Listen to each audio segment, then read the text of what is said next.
uma la uNkulunkulu athi ukuthi makaprofete phezu kwamathambo omile cabanga ukuthi amathambo omile kungenzekani emathambeni omile ngoba amathambo nawo uyawabona kodwa yikho into ekhona lapha emathambeni kodwa ngoJesu Kristu waseNazaretha amathambo bazalwane omile ahlangana amile imisipha amile inyama ambozwa ngesikhumba ahlangana aphila kuthe uma hlangana abazalwane ithambo elinye nelinye belilapha kuthemekezako kwaba nomsindo omkhulu nelinye ithambo laya endaweni yabo alikho ithambo elangena lapho lingahlali khona wonke amathambo aya la ahlala khona endaweni yayo okwethu bazalwane asibizeni izwi asisebenziseni ngenkathi zonke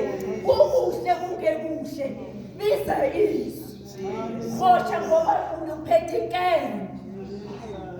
uphethe inkemba endlula inkemba ebukhala inhlangothi zombili uphethe inkemba enamandla ukusho nje kwakho ukuthi ngegama lakho Jesu Kristu waseNazaretha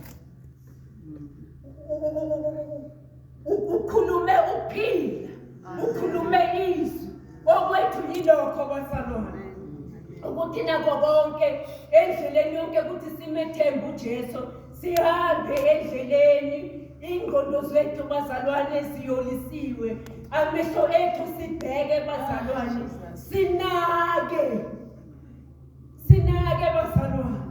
sinake bazalwane ngoba ukunganaki kwethu kuyasilimaza bazalwane ngoba kwenza ukuthi singenzi kahle izinto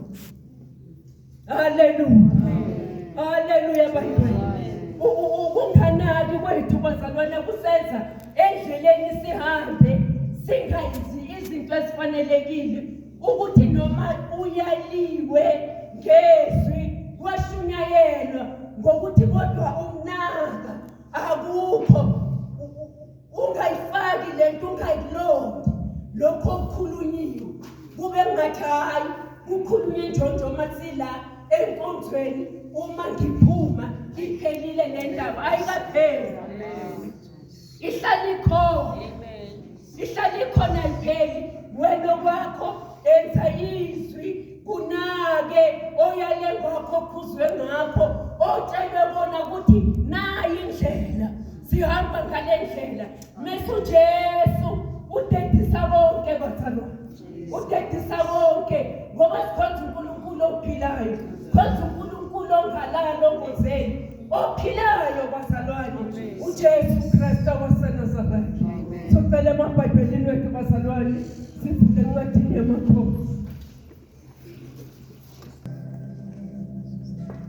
haleluya la ngizocela evesini lika-9 ngizocela nasifundela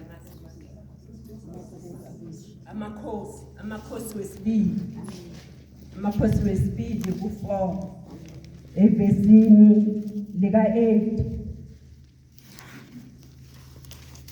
kwathi ngelinye ilanga Elisha wadlulela eShunemi lapho kwakukhona owesifazane ocebileyo wamsindezela ukuba adle isinkwa kwakuthi njalo nxa edlula waphambukela khona ukuba adle wathi endodeni yakhe bheka manje sengiyazi ukuthi ungumuntu ongcwele kaNkulunkulu ondlula kithi njalo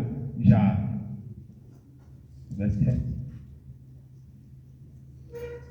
ake siphume odongweni ikamela phezulu simbhekele khona umbhede netafula nesihlalo nothi lwesibani kuyakuthi lapho eza kithi aphambukele khona senele ku-15 kwathi ngelinye ilanga wafika khona waphambukela ekamelweni walala khona wathi kuGehazi inceku yakhe mbize lo mshunemikazi wema phambi kwakhe wathi kuye, ake usho kuye ukuthi bheka usinakekele ngakho konke lokhu unakekela, ungenzelwa ntoni na? Uthanda ukukhulunyelwa enkosini noma enduneni yephi na? Wathi, ngihlezi phakathi kwabantu bakithi. Wayesethi, angenzelwa ntoni na? uGehazi wathi, impela akana ndodana nendoda yakhe isidlala. Wayesethi mbize, wambiza, wema emnyango. Baba wethu omuhle nonguyise wenkosi yethu Jesu, izwi lakho liyaphila, lona lodwa moya oyingcwele. Thatha ilungelo lakho ngegama nangegazi lika Jesu Kristu waseNazaretha. Moya oyingcwele, thatha ilungelo lakho ngegama lika Jesu. Izwi lakho linamandla, liyayiwisa imithi emkhulu, imithi yaseLibanon, liyawahluba amahlathi aseKhadeshi. Siyabonga moya oyingcwele, qhubeka silalele, sikhamisile, sibheke phezulu. Babheka phezulu, ubuso babo bakhanya, bizange bajabhiswa. Moya oyingcwele, thatha ilungelo ngogama lika Jesu Kristu waseNazaretha. Amen. Hallelujah. Hallelujah bangcwele. Labazalwane, inkosi ikhuluma ngokunaka ekseni ukuthi lawo wesifazana ucebile bazalwane, bekacebile wesifazana. Bazalwane, ukuthi ngalendlela kungiyo njengoba ngikhuluma ngendaba yokunaka, umprofeti usho ukuthi bekandlula njalo ehlizweni yakhe ukuthi kube nalokhu ukuthi uma ndlula makangadluli angadlanga isinko bazalwane, kungabi nalutho adlayo.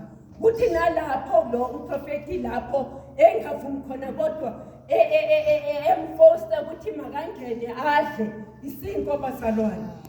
Kuthi lapho bazalwane ngalendlela kungiyo endlula njalo njalo. Ukuthi lokho bazalwane endabeni yokunaka kusifundisa ukuthi uma singabantu, ungwesifazana ungwesilisa, asinakeni bazalwane, asinakeni lapho emphakathini esihlala kiyo, asinakeni bazalwane ukuthi yini eyenzakalayo. Ngokuthi bazalwane, izinye izinto bazalwane, izibusiso zethu zisentweni bazalwane ukuthi fanele wenze ukuthini, kanti esaphi isibusiso sila ukuthi akawunake naluhlanya nalo lokho lizulazula la. Kodwa empilweni zethu kunalokho ukuthi hayibo, umuntu onje onukayo ngene endlini yami uyomnukisa indlu yami. Sinalokho bazalwane. Kodwa inkosi sifundisa ukuthi asinakeni, asinganakekeli laba abagqoke kahle kuphela, abaklini, abanuka ama-perfume bazalwane. Asinakekeleni wonke umuntu empilweni njengoba siphila bazalwane, ukuthi awazi isibusiso sakho ukuthi sikuphi. Awazi ukuthi okwakho kuyovela kuphi, ukuthi ngalendlela kungiyo sihamba empilweni. Ziningi izinto kube ngathi yebo dala ngikholwa kodwa akwenzeki. Ngiyakholwa uJesu, ngiyamethemba uJesu, kodwa empilo yami kungathi ime ndawonye. Kanti ngenzeka ime ungathi uyibona ngathi ime ndawonye, ukuthi ngokunganakekeli bazalwane. uJesu akasize endleleni yonke ukuthi masinakekele, sinake bazalwane, ukuthi abantu esiphila nabo, abantu abaseduze kwakho, ukuthi njengoba uhleli nje nangumzalwane uyakhipha sekufika indlala, ukhipha isweet noma ukhipha i-apple uyadla, omunye umzalwane uhleli eduze kwakhe. Bazalwane, sibamba izinto ezincane, izinto ezinkulu bazalwane. Sibanjwe nje izinto ezincane empilweni zethu, sibambeke. Ubone ungazazi ukuthi kwenzakalani. Yebo ukuthi uyakholwa, uyamethemba uJesu, kodwa kunalento ongayenzi.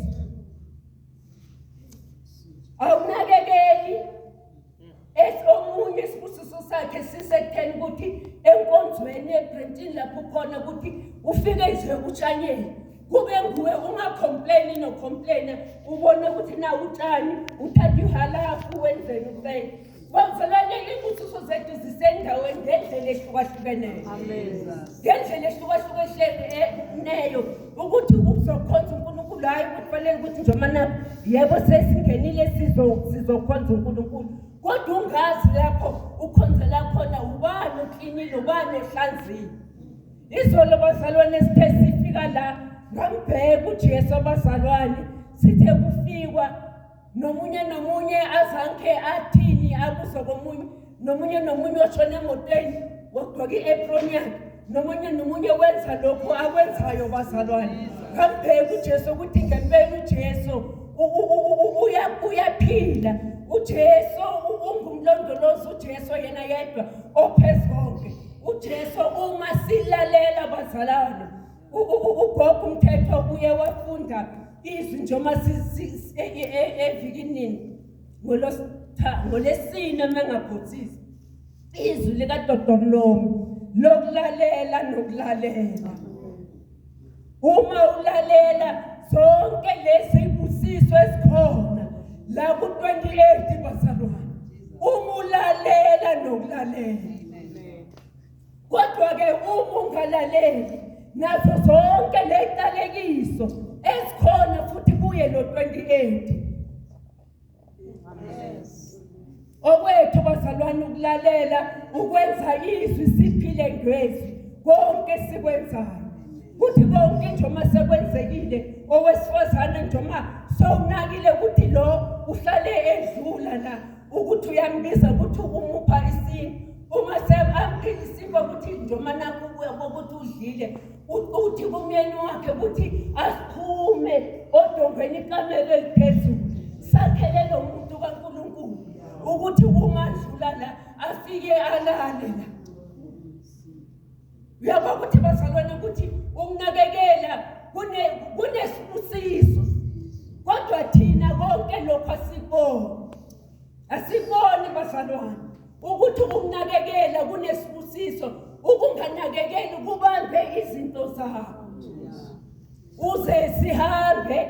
Abanye bethu ihlobo zethu bafela le bagibela izindiza bathi bayofuna ibusiso. Hayi bazalwane, izibusiso azitholakali komunye umuntu ngaphandle koJesu Kristu waseNazaretha. Izibusiso zonke zikuJesu, konke kukuJesu, ukuphila kwethu kukuJesu. Unakho konke onakho uphiwe kuJesu, ngoba nguye yedwa owenza imanga, nguye yedwa onamandla ngaphezu kwakho konke. uJesu Kristu waseNazaretha ungumlondolozi. uJesu wenzela umusa akuphe lokhu onganayo, okungakucelanga, okungakucabanganga, kodwa ngokunaka mase uJesu akwenzela umusa. Asinakeni bazalwane, asinakeni unake kube ngathi awuphilanga kahle. Asinakekeleni bazalwane njengokusho kwethu. Inkosi izoba nathi, inkosi izosithwala endleleni yonke. Uthi njengoba lo prophet ngalendlela kungiyo ukuthi lo wesifazane uyasinakekela. Yini ezingenzelwa yona esingamenzela yona? Uyazi bazalwane ngokuthi sowuhambile wahlola ukuthi angimazi uhlolile noma naye uyaprofeta yini, kodwa wabona ukuthi hayi akanandoda